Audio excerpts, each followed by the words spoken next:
Oi, protagonistas! O vídeo de hoje é para advogadas que não querem cometer os mesmos erros que eu cometi lá no início da minha advocacia. Então já se inscreve aqui no canal e deixe seu like que hoje eu irei compartilhar com vocês como eu faço a gestão do meu escritório. Pera aí, vai embora não! Mesmo que você ainda não tenha um escritório físico ou digital, esse vídeo também é para você já começar a implementar as dicas que eu irei passar aqui no primeiro processo que você pegar. Porque se você conseguir aplicar isso no pouco, quando chegar no muito, você vai fazer isso com os pés nas rodas. Então vamos lá. Quando eu comecei a advogar, uma das minhas principais preocupações era como eu vou conseguir cliente. Quando eu consegui o cliente, a minha preocupação se tornou, tá, e agora, como eu faço isso? Eu não sei fazer. Ou seja, eu não tinha ali a prática jurídica. Mas tem uma coisa que meio que fica ali embaixo do tapete e às vezes quando a gente percebe que está ali, já passou um bom tempo da nossa advocacia. Foi o meu caso e é a questão da gestão do escritório, como lidar ali com os processos, como organizar os procedimentos para você não ter problemas amanhã depois. Eu vou compartilhar com vocês 5 pontos de atenção que você precisa ter e já implementar aí na sua advocacia, tá? E alavancar a sua vida profissional. Então vamos lá.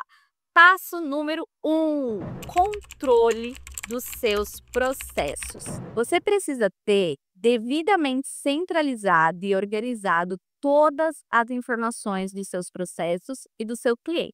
Então, como você vai fazer isso? Você vai organizar uma estrutura de pasta para cada cliente. Então, você vai abrir uma pastinha lá no seu notebook, no seu computador, com o nome de cada cliente e dentro dessa pastinha você vai deixar todos os documentos nomeados e organizados. Acredite em mim que isso pode salvar processo. Então deixe tudo o mais organizado possível. Eu gosto de usar essa estrutura aqui que eu vou mostrar para vocês. Nome do cliente dentro dessa pasta. Uma pasta com contrato, uma pasta com os documentos e uma pasta do andamento processual. É assim que eu gosto de manter.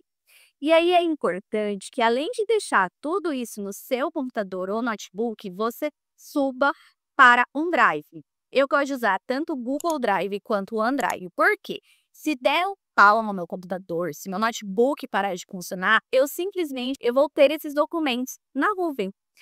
E lembrem-se da LGPD.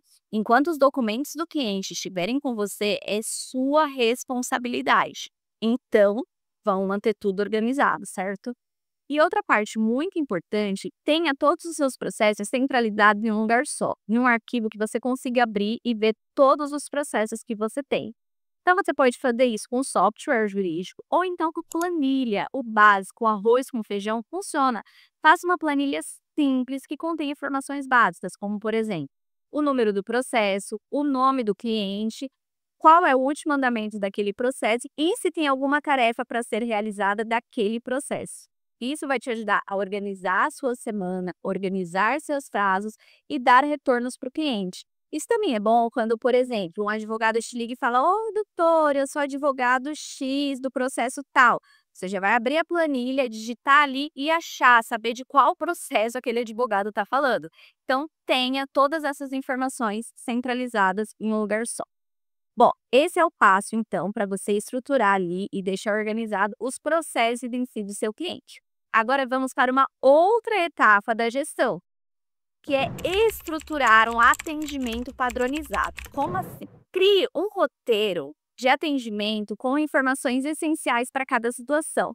Muito provavelmente isso você vai adaptando conforme a prática. Mas, por exemplo, se você cuida de ações de inventário, já deixa ali padronizar num roteiro, saber a data do óbito, saber se a pessoa tinha companheiro, se a pessoa tinha filhos, se a pessoa tinha bens, perguntar de testamento, cria aí um roteiro com informações importantes e essenciais que você vai precisar para prestar uma consultoria e para ali analisar a situação do seu cliente.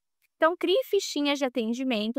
É claro que cada caso é único, mas ainda assim, você ter um roteiro vai te facilitar no momento do atendimento do seu cliente. Também é importante você já ter ali montado documentos necessários e importantes para cada tipo de ação judicial.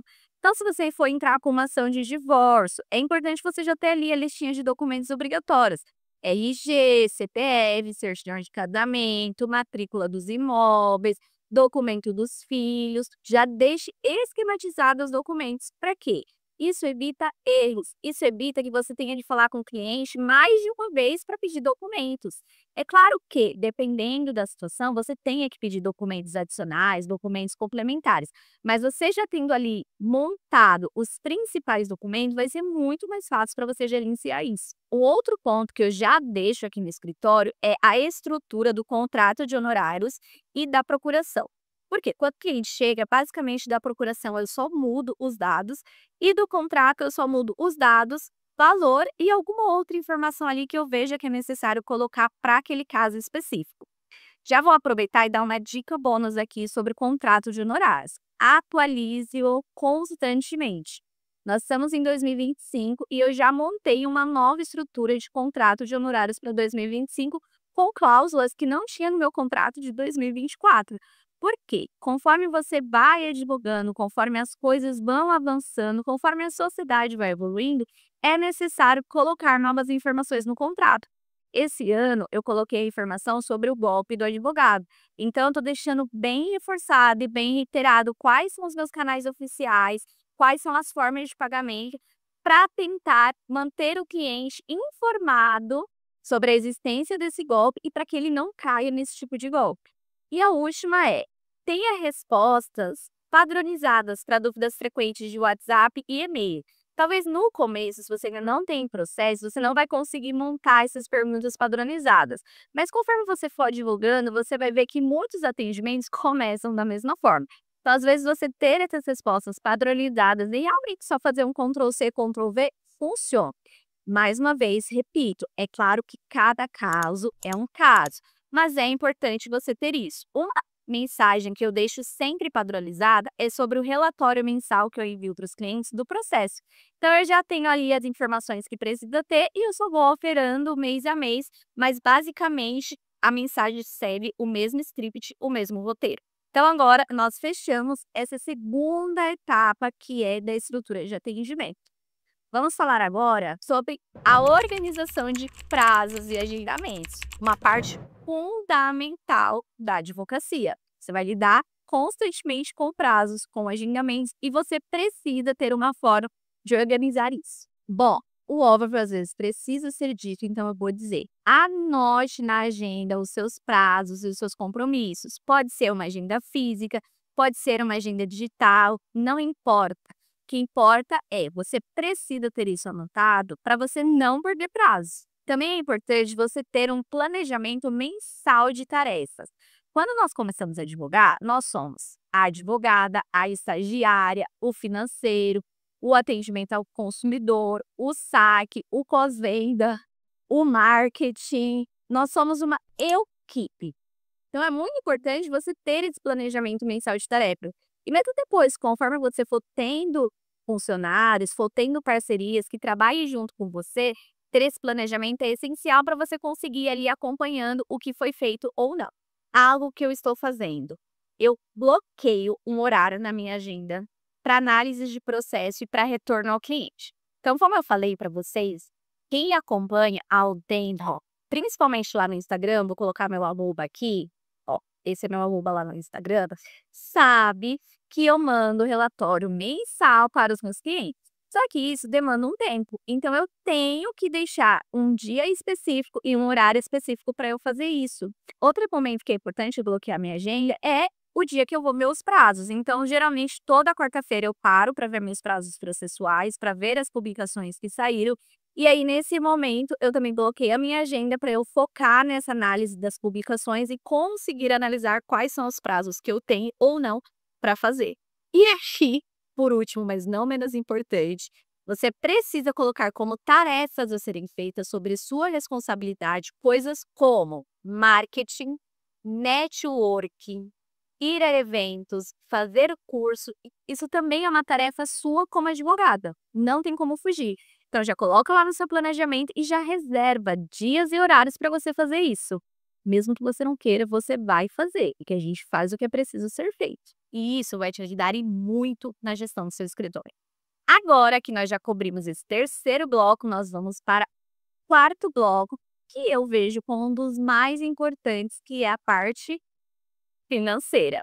Você precisa de uma gestão financeira. Não importa como você lida com seu dinheiro na sua vida pessoal. Quando você está divulgando, você assume uma skin de advogada e você precisa saber fazer a gestão financeira disso. Então, vamos começar com o seguinte: você precisa saber os números da sua advocacia. Você precisa saber quanto entrou, quanto saiu, o que foi receitas e o que foi despesas.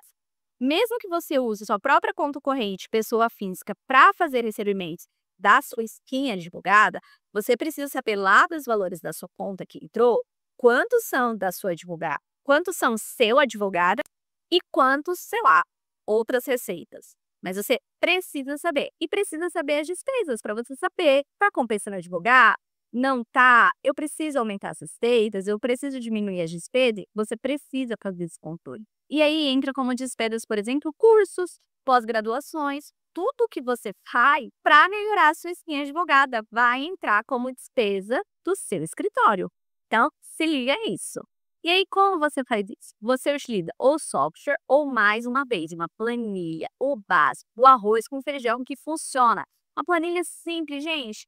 Dia, descrição, né? O que que ali, o que que aconteceu, se foi entrada, se foi saída, valor e saldo. Ponto. 4 colunas só essa planilha. Super simples, super tranquila, dá super para você fazer. O importante é você saber os números.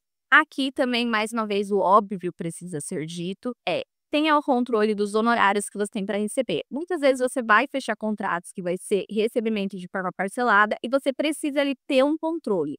E você pode pensar que isso é óbvio, mas eu já tive problema várias vezes. O cliente estava falando para mim que pagou a parcela 3, eu acho que ele ainda está pagando a parcela 2, e aí eu tenho que ir atrás de comprovante, abrir banco e isso e aquilo para saber se a pessoa pagou ou não. Se eu tivesse feito uma planilhinha aí e alimentado ela, eu não teria essa dificuldade toda. Então, faça isso. Aqui na parte financeira, eu também vou falar sobre modelos. E é importante você ter um modelo ali de proposta de honorário já estruturado para facilitar a sua vida e ser mais rápido também ali no momento da negociação com o cliente. E por último, a dica é: saiba o valor mínimo da sua hora de trabalho. Você só vai conseguir descobrir isso se você estiver bem estruturado e bem alimentado às informações de receitas e de despesas, para você saber que vale o meu dia, quanto que vale a minha hora. Será que realmente eu consigo cobrar isso para fazer uma ação de inventário? Será que esse valor, só para eu dar uma revisada num contrato, tá legal? Tá pagando o meu tempo? Então, saiba o valor mínimo da sua hora.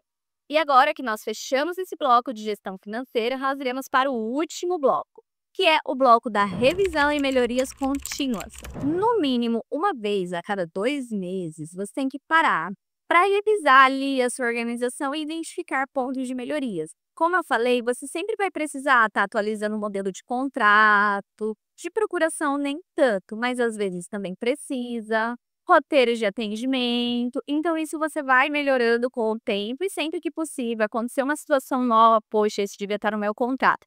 Coloque no seu contrato. Então, isso são melhoras contínuas que você vai precisar fazer aí durante a sua advocacia. Uma coisa muito importante é pedir feedback para o cliente e para os parceiros. Por quê? Quando você pede feedback, muitas vezes o cliente está enxergando algo que é óbvio, mas que você não está enxergando. Então, peça feedback para os clientes, peça feedback para advogados que você firma parceria. Isso vai ser muito importante para o seu crescimento pessoal, para o seu crescimento profissional e para melhorar a sua advocacia. E pensando nessa questão da melhoria contínua, tem a questão de você saber os números do seu escritório. Então, quantos clientes você atendeu, quantos contratos você fechou, qual a média de valor de honorários que você está recebendo.